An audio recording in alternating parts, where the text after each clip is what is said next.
What is it like being a Nigerian living in Kentucky, USA? Hi, my name is Kcee Udonsi, and I'm the host of Nigerians to the World. Today in Nigerians to the World, I will be talking to Ticha Akuma-Kalu Njoku, a Nigerian who have been living in Kentucky, USA. Welcome, Ticha Akuma. How are you doing? I'm fine. How are you? I'm okay. Nice joining us on the show. I'm glad to be here. Thank you for having me. Okay, thank you so much. Now let's start first with the first question. Which part of Nigeria are you from? From Akano, Ohafia, eastern part, Abia State, to be precise. Yeah, that's who I am. I'm from Abia State. Oh, thank you so much. And that's also still that I'm also from Abia State, so that's what we have in common. And then, okay, so now before you moved, which school did you attend in Nigeria? I attended University of Nigeria. That's my alma mater. Can you please take that again? I didn't get you. Good. I went to school in the University of Nigeria. That is my alma mater. Oh, that's great. That is great. That should be in Nsukka. That's Enugu, right? Not Nsukka. I was at Nsukka between 1997 and 1981. Went back to Nsukka to lecture there in 1981 to 83. When I came to the US. Okay. Oh, wow, wow. So now, before we talk about your schooling in Nsukka, can you also talk about your elementary schooling and also high schooling? I went to elementary school. It wasn't easy because of money. I did not go to high school because when I passed, there was nobody to send me to the secondary school. So my other second alma mater is the public library. I was I was at the public library teaching myself how to type, you know how you teach yourself books? Yes, yes. I graduated from that and I started reading Pacific. Then to rapid results, to key to success at Nigeria, and gradually had my 5 papers plus advanced level at the Trinity School of Music, London. I was trying to do my licentiate diploma and at University of and Trinity School of Music, London, when I suddenly found myself in Nsukka with 4 advanced level papers. Wow, wow. Like, this is so interesting. Like, you were not able to attend elementary school because of financial challenges, but look at it, how you were able to attend this high in your pursuit in academics. I love this, and it's giving me a whole lot of inspiration at this time. Okay, now, tell us your story. How did you end up in Kentucky, USA?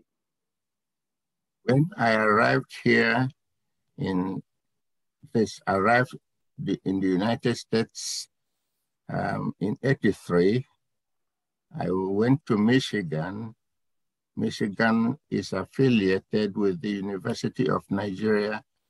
I came as a junior fellow of the University of Nigeria So I went to University of Michigan, Michigan State University rather, to study musicology. We call it musicology. Well, got my master's from there. And by then my wife had joined me. I promised myself I should get a PhD before going back to Nigeria. The University of Nigeria wanted me back, and I knew that it would be difficult to come back. So I finished my master's in 18 months because they gave me 2 years to study it. I got straight to the PhD program. I had gone halfway the PhD program when the school I was in lost its accreditation. And then Nsukka would not have me. Then paid for me to come back. Of course, I wouldn't have come back. And so I moved from Michigan, went to Indiana, found a program in ethnomusicology and folklore. The 2 PhD I have is from Indiana University. That's where I stayed. I got my PhDs, and between that, I went to Zimbabwe to teach for a year and do a research program, and started the ethnomusicology program in Zimbabwe before I came here. Then I came here, and as luck would have it, upon graduation, I moved to Kentucky. Wow, wow, this is so interesting. Like this is a journey of 38 years because of the affiliate that the University of Nigeria had with the school you moved to in Michigan, right? And then you were able to Yeah, they move were over. affiliated. Yeah, you were able to move over there. This is a long journey, and I was not even born then. I will be 29 by October, and then this is a journey of 1983. That is 38 years in the making. Wow, wow. Thank you so much. Now, what do you love most about the people you've come across with as you've lived in Kentucky? What do you love most about them? First of all, while I was in Nigeria, I've told you my background. I did not know we have this many Black people in the States. So when I saw them, I was moved. They were my brothers and sisters. So believe you me, I have not had any problem because of being a Nigerian. You know, if you open your heart to somebody, they would open their heart to you. In fact, I became right from Indiana right from Michigan to Indiana, I became the liaison between Nigerian students and African-American students. Went to town, taught at the local university, they knew me. So it's very well accepted. And then when I moved to Indiana, wow, everybody when I moved to Indiana, I got my degree. Everybody, I had no bother, I had no problem. You see, when I got this job upon graduation, it was like God sent.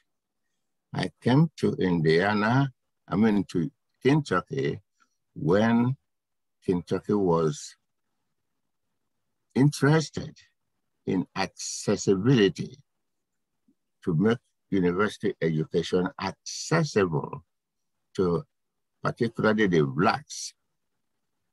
And you know my background, that's interest of mine. So I understood it. I started teaching there, here. I would tell you my experience because it's a long story. Everybody liked it.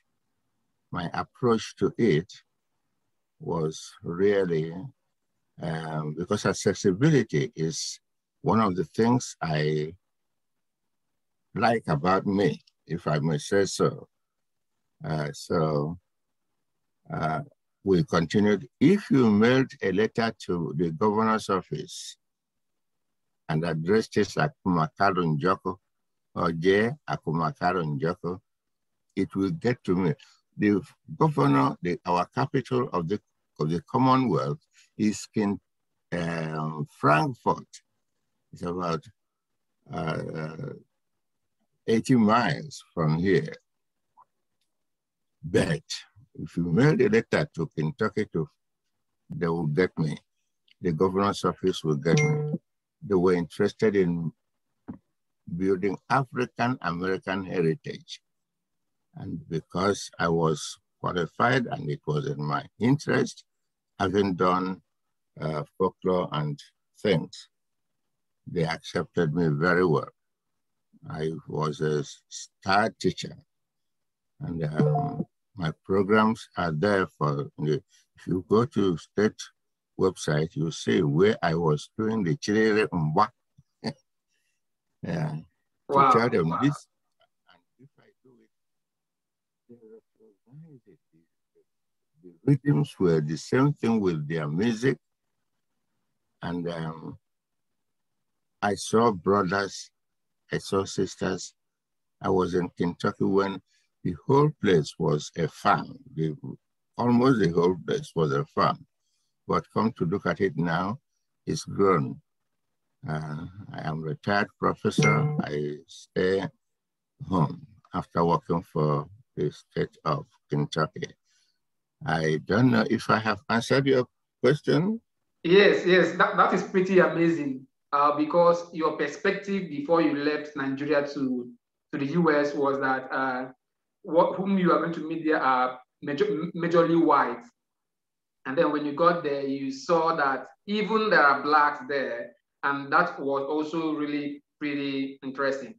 Now, let's also talk about this. I know probably now that you have lots of friends there, but when you got there, what were the people like as in the first time you got there? How did the people, react? Like when they see you, what were their reactions? I will not tell you that I didn't experience some pushback, but that's expected. I was very qualified to be here. So when they knew it, they were open. They accepted me with open mind. I was there. In fact, I had no problem. I am a member of the Alpha Kappa Psi. It's a sorority, which I joined as a graduate chapter. We did everything with them. I had no unexpected problem. Okay. Now, let's talk about some of the setbacks you had. Okay. Can you just, talk about one of the setbacks you had as someone who newly arrived Michigan or the United States of America? Like I said before, I had no problem because of the way I saw them and I accepted them. A bishop, Baptist bishop, when I addressed them, asked me what I thought about them. I said I gave him the biblical example of Joseph. I said I am like Joseph, but if you turn it, flip it, Joseph knew the brother, and the brothers didn't know him. But here is something happening to me. I have seen my people. I know them. The way they laugh, the way they move about things. I recognize, but they didn't recognize me. That was the way I answered that question. And right from there, they never left me alone. In fact, I am a Presbyterian minister, a lay minister. I went to the Presbyterian seminary, you know, and got their diploma in pastoral studies, all because I liked to move with African Americans. They were my community members. Okay. I know where you are. I know the background to your question, but I wouldn't fall to it to say that I was ill-treated. No. Okay, thank you so much. Okay, now, what were some of the responses you get when you introduce yourself as a Nigerian to them? When you got there and then they discover that, oh, you're Nigerian or you're from Africa. Oh, you know, what kind of responses were you getting? If you know me, I came to the United States first when I should jerry curl my hair. I was an adult. And if you mistake me for a Russian, you need your head examined. I was unique. People knew I am a Nigerian. I never hid it. I wore Nigerian dresses. It was never hidden. But some of them would ask me, will you go back to Nigeria when you graduate? Quite correct. When you ask other Nigerians this question, it seems you are asking me whether I will take your job. But when I got a PhD in folklore and ethnomusicology, there were not up to 5 people in the whole of the United States who were Black people with a PhD. So I was a gift to them. I was God sent. I would have been teaching in Harvard, Wesleyan University. The person I asked, my fellow in University of Indiana University, who was going on sabbatical, and I came to replace him. I asked her to write a letter of recommendation for me. She ended up getting the job. Wow. And I took hers. I swapped. She's an African American. And look at where I am now. We still communicate. She's a sister. So my experience has been unique. Okay. Okay. That is pretty awesome. Okay. So you've talked about so many things now. So I would also want to know, you know, you said that in that state at that time that only 5 African Americans had PhD. This is really a great milestone. So does the Nigerian factor have anything to do with it? Like when they learned that you're Nigerian, do they open, as in, does that open doors for you? Or were there any Nigerian factor towards it? It had opened doors for African Americans because I was a Nigerian and I was a Black. I became a citizen about 1997, and I never found it comfortable to be the only Black person.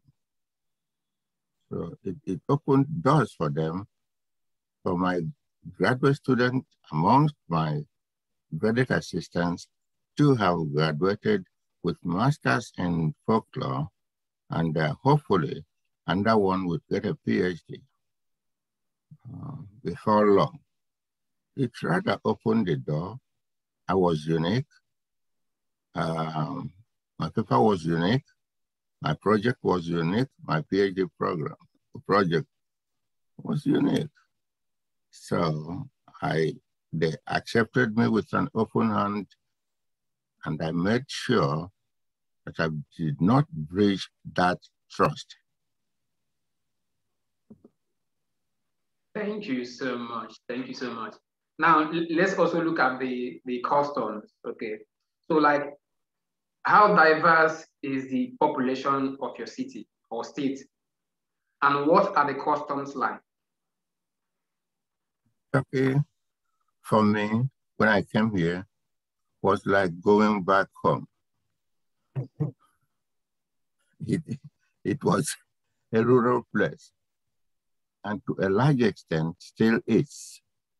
It is not a big city. I mean, it is not a big state, but they are important. With regards to their custom, like I told you, if you look deep, if you attend their church, which is the greatest thing they did in America, it gave them a sense of belonging. That's where the person who is treated as a trash would receive his due personhood. And when the church gives them a sense of community. So their custom, their law, their everything they do was typical Igbo tradition. Wow. That is deep down there. Yeah. We had a similar culture. That is why what I did, although I wasn't deliberate, I was intentional. It was intentional to make them realize that they came from a place which they liked very much. It's good to also learn that some of the customs over there is similar to what we have in the eastern part of Nigeria. And also to our viewers, this is still the Nigerians to the world. And we have as our guest, Ticha Akuma-Kalu Njoku, who is living in Kentucky, and he is sharing with us his story on how he moved from Nigeria to the United States of America. Okay, now let's go back to the custom. How diverse is the food there? The food is very diverse, of course. There is nothing I lack here that I would find. In fact, I am more Nigerian in Kentucky than I would have been in Nigeria if I spent all the adult years there. In addition to the food my wife brings from Nigeria, there is African store beside my house. Wow. And they import food from all over US. Food has never been our problem. We have what they call Kentucky Fried Chicken. Have you heard it? No. You have never heard about Kentucky Fried Chicken. We have it.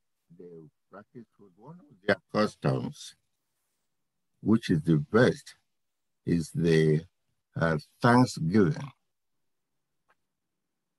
That is American. I've heard about Thanksgiving, yes. That's when every American goes home. And Christmas is African American festival, I should say, because that was the day, even in the olden days when they were enslaved, they were let to go. They went home. They would take 3 days to get home, 3 days to get back, 2 days to enjoy themselves. And they have a festival called Kwanzaa, which is the festival of the first fruits. It's not unlike our Iriji. Yeah. So I found myself very much at home with their customs. And being the area I teach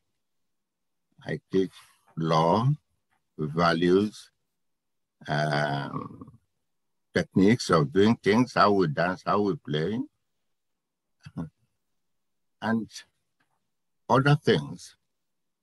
I teach our language. In fact, 2 people who studied language with me went to Nigeria to do their PhD. One of them in my village, the other studied somewhere around Onisha. And they got their PhDs, they are teaching here now.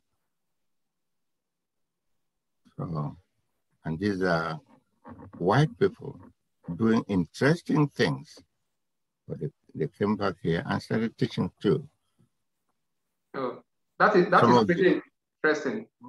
Some of the videos I have, they do have too. That is interesting to know that because of you and what you are doing there, and as a Nigerian, other Americans, we are also interested to come down to Nigeria to learn about the customs and also return back to this. That is interesting. I don't think I've heard about that before. This is the first time I'm learning about this, and I'm glad that something like that are happening, because most at times there are kind of negative stories about Nigeria and Nigerians that are out on the social media and also on the television, which does not really give the brighter perspective of what it is like, being a Nigerian and also living in Nigeria. And thank you also for talking about some events that also go on there. So if someone decides to move, to the US or to Kentucky where you are, what are some of the events or activities you recommend that the person should look out for? Maybe if someone is planning for a vacation in Kentucky, what are the events or activities that you recommend that the person should look out for? This person would like to come here in the summer.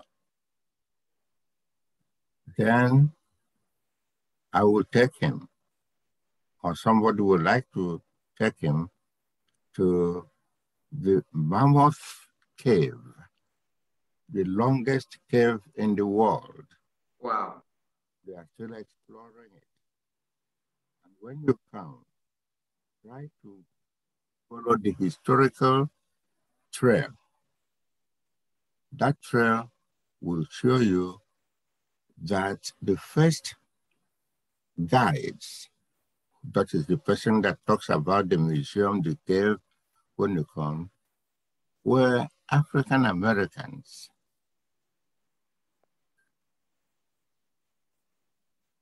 Telling you about the Mammoth Cave as one of the main places of interest. The next thing the person should see is go to African American, that is, before you leave, try to attend their Kwanzaa.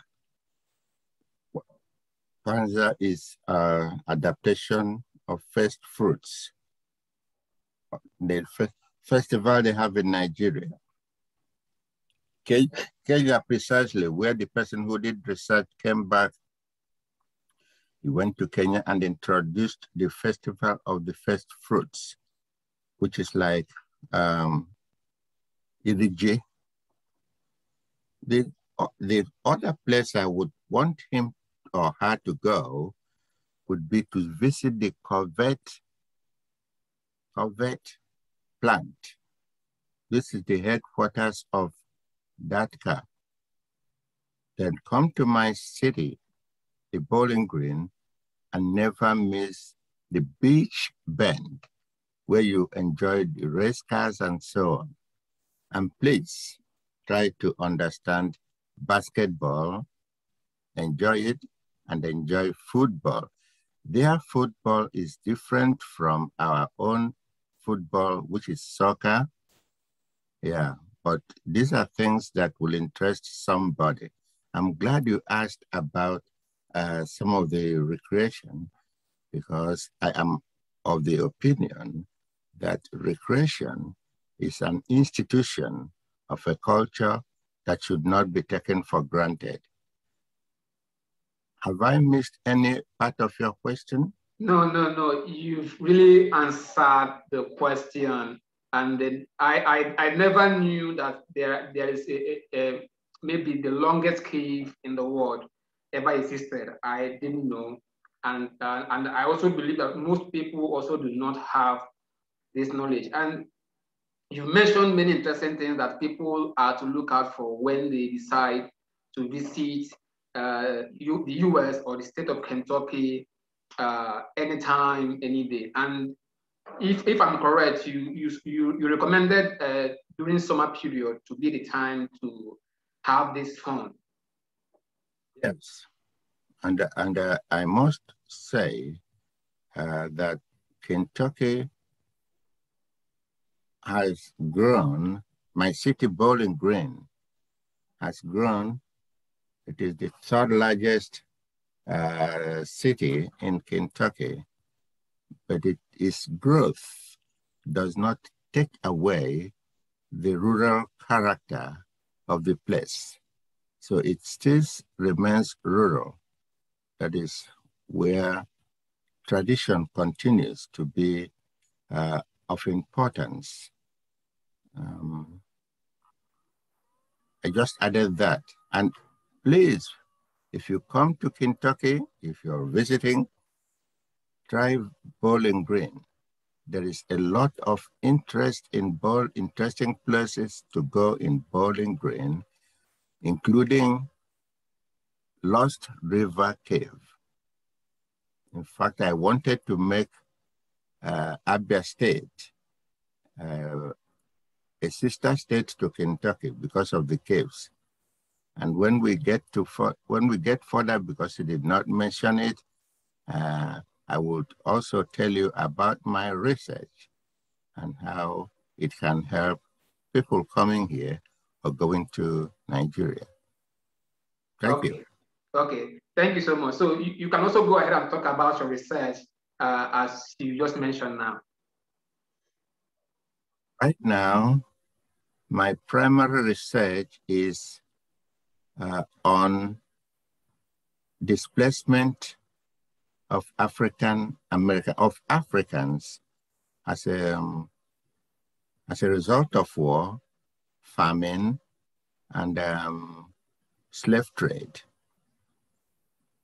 I'm focusing on the slave trade because of the importance of it. I'm focusing on it.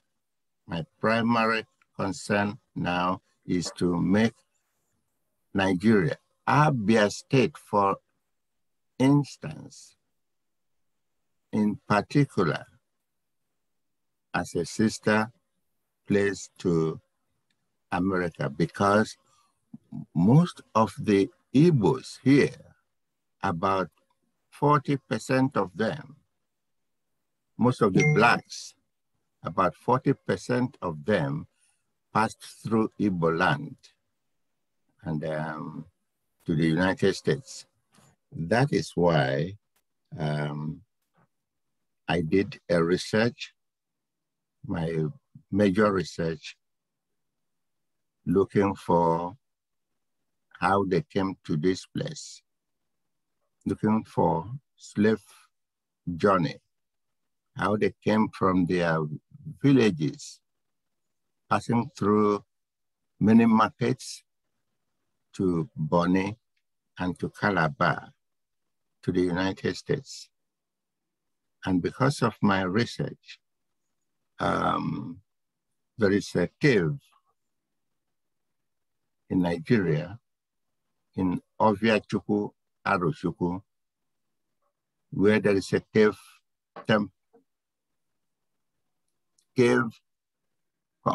temple complex still existing. And there, people will go to know that we have a religion. And that research is what I would like to see continue, because it is in Abia State. Abia State is still present, not developed. The development of Abia State, when it comes, must include the caves in Aro, in Alai. In fact, the cave in Alai is of more content-wise, is bigger than the cave in Arochukwu. And there is a cave in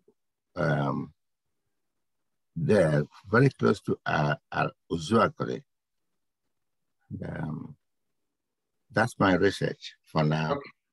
Wow, that is awesome. And you are doing a marvelous work. And I and many others in Abia State, we look forward to your research and how you are going to be able to, bring the two cities together and bring your dream to light. And I love your work.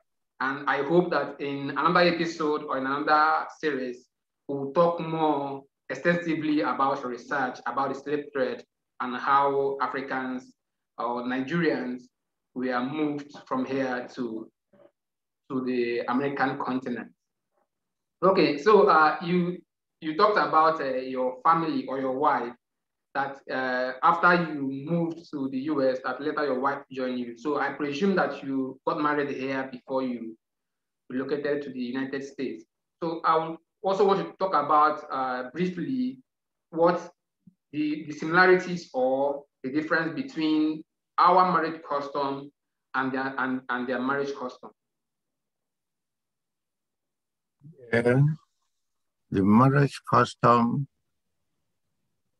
I like to say the family marriage was restricted.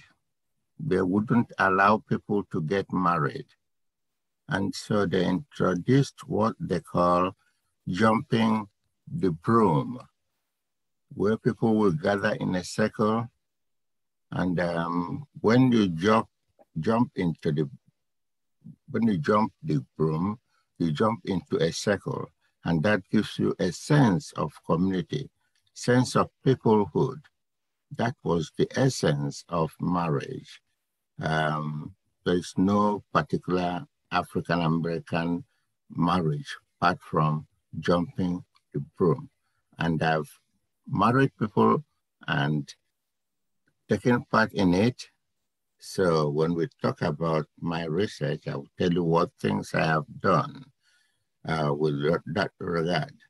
The marriage custom of Nigeria is unique, and we'll take a time to discuss but it differs from place to place. Yes, There's no one Nigerian or Igbo marriage custom. Okay, so I think there's something unique about marriages. If I could say about Nigeria, we have what we call the bride price. Okay, so is there anything also like that over there? No. Okay, I think that is the clarity I wanted to get. If there's also something like the custom of bride price over there, just like we have here in majorly all the ethnic groups here in Nigeria. Okay. So what piece of advice will you give to someone who is planning of relocating to the US or in your city, Kentucky, or in your state rather, state of Kentucky? First, get your undergraduate education in Nigeria. Be grounded in Nigerian culture. I would advise the person, even if it is standing, you are coming here to study, you will find a university that teaches it. Be very, very prepared. And if you're well prepared, good preparation prevents poor performance. If you're grounded in your culture, perhaps up to university, up to that level, if you come to the United States, you will know what your degree will benefit of the world and the benefit your people, Nigeria. My advice is, when you're coming, come with Nigeria. And when you get here, the way things are moving here, where ethnicity is becoming very, very important in human development, in character formation in the United States, you will be glad you did know your custom before coming here. Because if you have kids, that is the basic custom you want to teach them. Don't fall into the people, the category of people who come here without enough cultural competence to bring up their kids. Here, I am proud to say, and nobody should expect less from me, my kids understand Igbo, speak a little Igbo. Much more than that, think Igbo. So that when you come here, if you are settling, you know you got something to bring to the table. People will like you for that. No matter how high you go, the white man expects you to be Igbo. So don't fall into the level of so many of us here who do not have what it takes to build real character formation on the youth. Nigeria, Igbo land is too small for the Igbo. Remember, the purpose of Igbo is Igbo Nkwa. If you have at the back of your mind to provide service, then make your study relevant to your community needs and relevant to the world. Is that enough? Yes, yes. Thank you so much, Ticha Akuma-Kalu Njoku, for joining us on the show of Nigerians to the world. Thank you so much for your time, and I really, really appreciate sitting here with us and sharing what it is like being a Nigerian living in Kentucky, USA. And I hope that I will have you some other time on the show to discuss further on other subject matters that may arise. And I'm also pleased to having you here as one of my first guests, and I hope that you will have a wonderful day ahead of you. Let me not leave this place without telling you what teacher means. Okay, okay. I don't want to be called chief. I don't want to be called a doctor, professor, or anything. I want to grow to a point where my first name, Akuma, counts. I don't want to be Jesus, but or Mother Teresa, but I want to be Akuma. I want my first name to remain.